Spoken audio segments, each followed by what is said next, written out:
नमस्कार, आप सभी को स्वागत है हमारे YouTube चैनल पर। आज मैं आप सभी को एक धार्मिक कथा सुनाने वाली हूँ, जिसका नाम है गुरु जी की बुद्धि परीक्षा। चलिए तब मैं शुरू करती हूँ। नगर से बाहर एक आश्रम में पंडित सूर्यपति अपने शिष्यों को शिक्षा प्रदान करते थे। उनसे पढ़ने के लिए दूर दूर से विद्यार्थी आया करते थे। पंडित सूर्यपति अपने समय के बहुत प्रख्यात विद्वान हुआ करते थे। उनसे पढ़ने बड़े बड़े राजा महाराजाओं के बच्चे आया करते थे।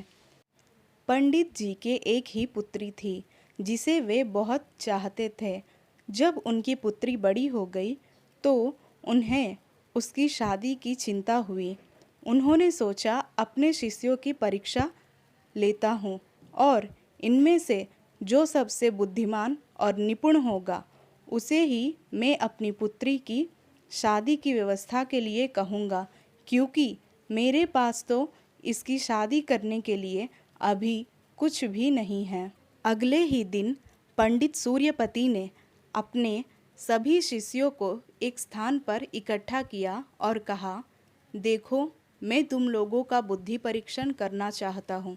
यह तो तुम लोगों को पता ही है कि मेरी एक युवा पुत्री है। हाँ गुरुदेव, हमें पता है, सभी शिष्यों ने एक साथ कहा।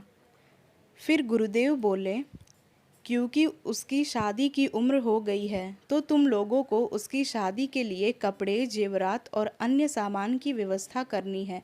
फिर भले ही ये सामान तुम्हें चोरी करके ही क्यों न लाना पड़े। बस एक शर्त है, तुम्हें चोरी करते हुए कोई भी ना देखे। ये चोरी एकदम गुप्त होनी चाहिए। यदि किसी को भी तुम्हारी चोरी के बारे में पता चल गया तो मैं तुम्हारे द्वारा लाया गया सामान स्वीकार नहीं करूँगा। गुरु जी की बात सुनकर सभी शिष्यों को लगा, यह अपने आप को सर्वश्रेष्ठ साबित करने का अच्छा मौका है, और वे लोग आसपास के नगरों में जाकर सामान की चोरी करके लाने लगे। चोरी किया हुआ सामान लाकर वे लोग गुरु जी को समर्पित कर देते।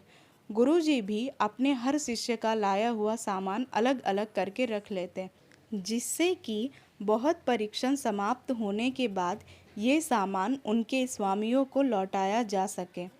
सभी शिष्य अपने कार्य में लगे हुए थे, लेकिन इनमें एक शिष्य ऐसा था जो सबसे अलग उदास सा बैठा रहता। कई दिन बीत जाने पर भी वो कुछ भी चोरी करके नहीं ला सका था।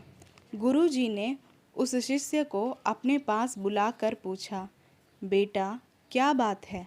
तुम इतने उदास क्यों बैठे रहते हो? इतने दिनों में तुम कुछ भी चुरा कर नहीं ला सके हो, जबकि तुम्हारे साथी प्रतिदिन कुछ न कुछ चुरा कर मुझे लाकर देते हैं।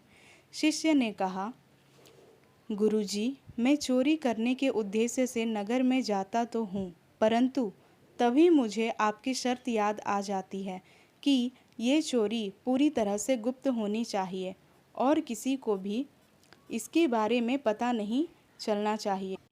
गुरुजी ने कहा, हाँ, मैंने ऐसी शर्त रखी थी। तो क्या तुम्हें चोरी करते हुए कोई देख लेता है?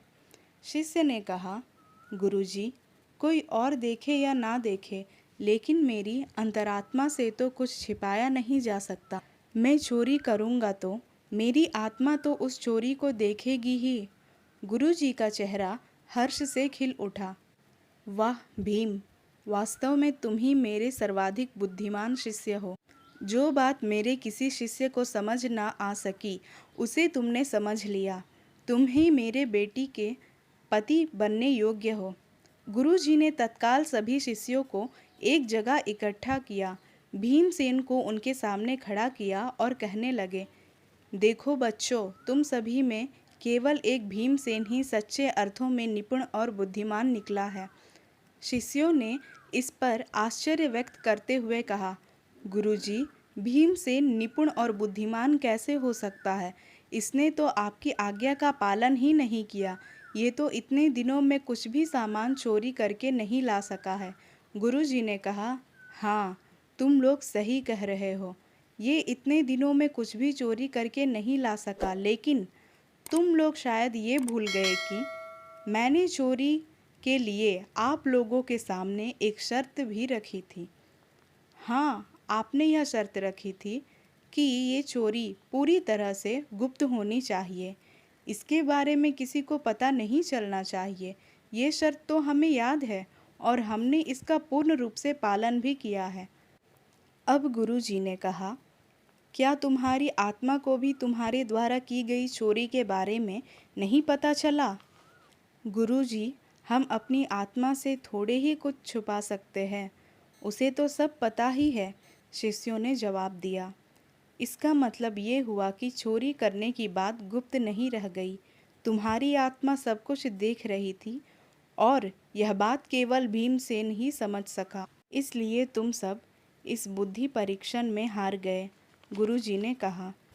उन्होंने सभी शिष्यों को उनके द्वारा चुराया गया सामान वापस दे दिया और कहा, ये सामान जहाँ जहाँ से चुराया है उसे उसके मालिक के पास वापस पहुँचा दो।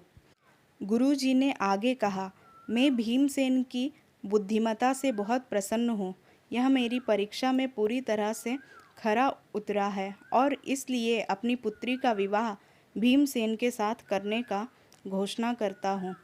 सभी शिष्यों ने गुरुजी की घोषणा पर खुशी जताई और भीमसेन को बधाई दी।